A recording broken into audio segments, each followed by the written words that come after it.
Next meme. Next meme. In today's book review, I'll be talking about this book, The Right Side of History, by the famous host of YouTube's favorite show, Meme Review, Ben Shapiro. Ben Shapiro is also famous for other things such as destroying people with facts and such other videos on YouTube. He's also the editor-in-chief. He's also the editor-in-chief of the Daily Wire, a opinion/news website on the interwebs, where he also has a podcast called The Ben Shapiro Show. Such an original name. I have to be honest with you, and this is gonna upset some very hardcore Ben Shapiro fans.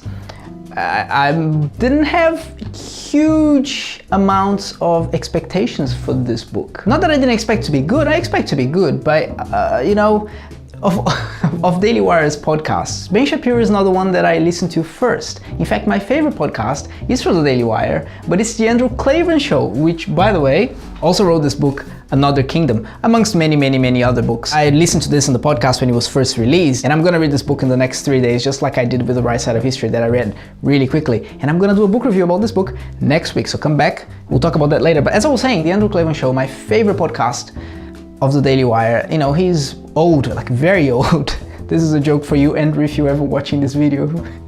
So old.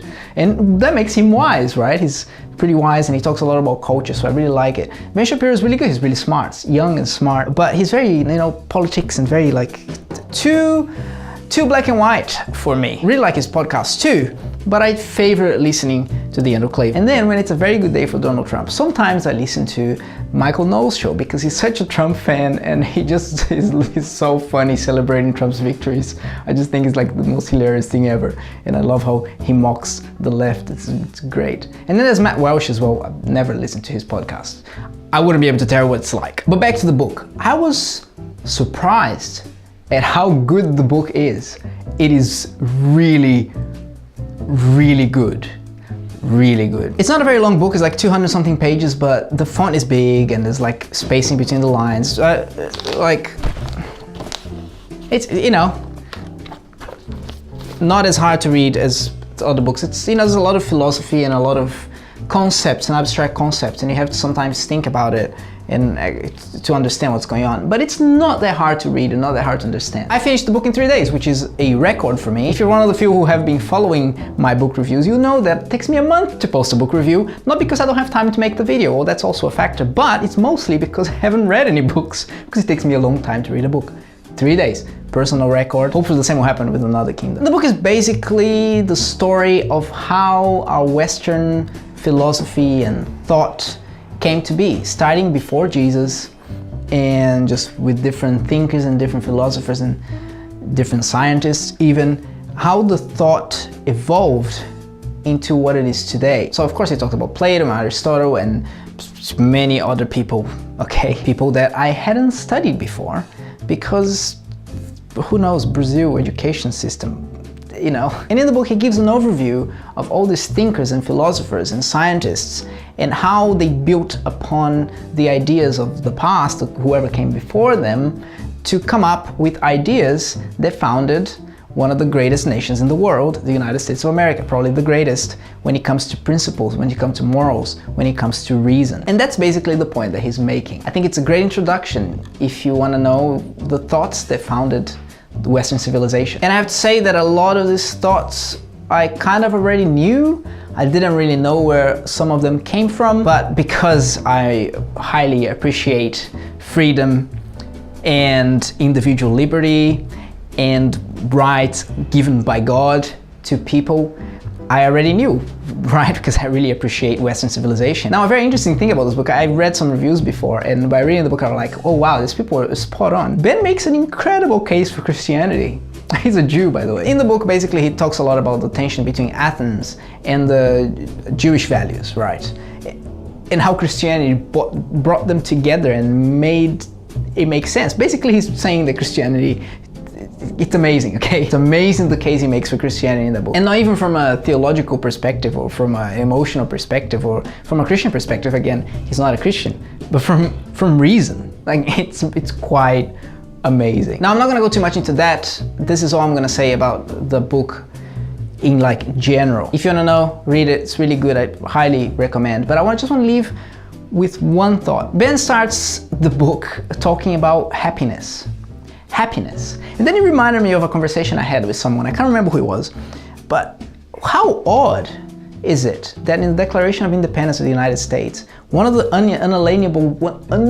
unalienable rights, one day I'll learn how to say that word. Unalienable. One of the rights that were given by God and no one can take away, it's not the government giving them to you, that's basically what it means, is the pursuit of happiness. Of all the things that could have been written there, pursuit of happiness. And this person was telling me, what an odd thing, like happiness. Is it really something worth pursuing, happiness? Is that like the greatest thing you can do in your life, to pursue happiness? And reading the book and thinking about this conversation, it just came to me why it's weird for some people today to think that pursuing happiness is something worth doing. What is happiness? What is happiness to the world today? That's the question. And Ben starts the book talking about that. What is happiness? What does it mean? And the fact that people today see happiness as something superfluous and something not worth pursuing shows that people don't really understand what happiness really is. A lot of people might think that happiness is whatever gives you pleasure or reduces pain. And so there's people who come up with ideas like, oh, the best outcome for the world is to achieve a point when most people are in a state of pleasure and we can reduce pain as much as possible. So basically, drug everyone. They don't go and interact with people, just at home drugged with drugs that make them feel pleasure or something. Is that really what happiness is? Is it? It's a good question. Is happiness worth pursuing? I'm not gonna tell you what Ben wrote in the book about happiness. Okay, you have to, if you wanna know, you have to read it. But is happiness really when we achieve the best amount of pleasure and the least amount of pain? Is that really what happiness means? Bill Maher, sometimes crazy guy, was defending socialism by listing the countries who were the happiest in the world by some UN index. What does that even mean? What does being happy even mean? What does that even mean? Right? Just think about that for a moment. But anyway, he went to defend blah blah blah. By the way, all the countries that he listed were not really socialist, they're capitalist countries. But that's a different point. What is happiness? Interesting enough, very famous passage in the Bible when Jesus is talking about the Beatitudes, when he's in the mountain, the Sermon on the Mountain, he's talking about blessed are those, which can also be translated to happy or very happy, fortunate, happy are those. And a lot of these things are like, oh great, but then in one of them he says, blessed or happy are those who were persecuted for my name. How can you be happy if you're being persecuted? If happiness is to reduce pain and increase pleasure, there's something going on there. Paul, also in the Bible, was saying, there's a passage, I'm paraphrasing, I don't even remember where it is, but it's there somewhere, you can find it. Go and look for it, you'll find it. But he's talking about how he really wants to go to heaven to be with Jesus. But because it's better for the people he's serving that he stays, he will stay. To me, that is happiness. He knows where he belongs. He knows his purpose. He knows where he wants to go. He knows that he's fulfilling his purpose. However, he has more. There's more that he can do. There's more that will benefit not just him, but other people. He was happy even though he was in chains. He was happy even though he was persecuted. He was happy even though he was conflicted about many things around him. What is happiness? If you don't understand what happiness is, if your idea of happiness is, whatever makes me happy, whatever I can get for free, if the government just keeps feeding me things for free, then I'll be happy. Is that really happiness? What is happiness? Just thought that it was fascinating that he started the book talking about happiness and the pursuit of happiness, because that shapes how you see everything else in the book.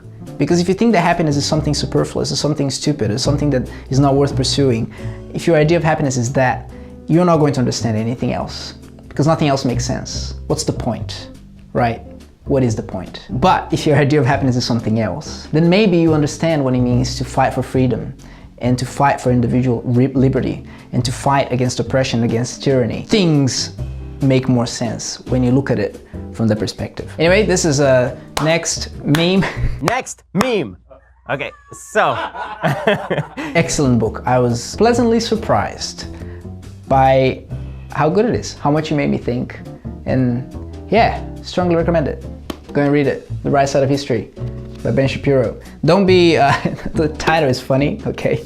It's kind of a play of words, you know how people like to say, oh, we are on the right side of history, blah, blah, blah. And also right wing, go figure. That's it, come back next week. for a book review of this book, Another Kingdom by Andrew Klavan. Great podcast, by the way, you should go and check it out. Andrew Klavan Show, The Daily Wire, it's excellent. No more memes. Bestseller, the epi. That means, okay, this is epic.